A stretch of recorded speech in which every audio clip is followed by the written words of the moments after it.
দেশের সমসাময়িক ঘটনা প্রবাহের কারণে রাজধানীর প্রধান নদীবন্দর ২০ জুলাই থেকে ২৪ জুলাই পর্যন্ত বন্ধ ছিল।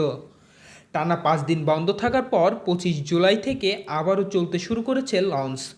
তবে দেখা মেলেনি সদরঘাটের সেই চিরচেনা ভিড়। লঞ্চগুলো চলছে অনেকটা যাত্রী শূন্যভাবে। কর্তৃপক্ষ জানিয়েছে কারফিউ শিথিলের সময় লঞ্চ চলা শুরু হয়েছে, যা চলবে বিকাল ৫টা পর্যন্ত। সদরঘাট লঞ্চ টার্মিনাল মানেই যাত্রী পরিপূর্ণ দৃশ্য। ঈদ বা সাধারণ দিনগুলোতে রাজধানীবাসী আরামদায়ক যাত্রার জন্য বেছে নেয় নদীপথকে। মূলত সকাল থেকে যাত্রীদের পদচারণায় মুখর হয়ে থাকত সদরঘাট লঞ্চ টার্মিনাল। কিন্তু চলমান সহিংসতায় হারিয়ে গেছে সদরঘাটের চিরচেনা সেই রূপ। দেশের সমসাময়িক পরিস্থিতির কারণে বর্তমানে একেবারে যাত্রী নেই বললেই জানান লঞ্চ কর্মকর্তা কর্মচারীরা।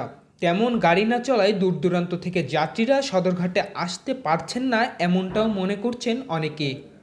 সব মিলিয়ে এখনও পর্যন্ত সদরঘাটে বেশ থমথমে অবস্থা বিরাজ করছে।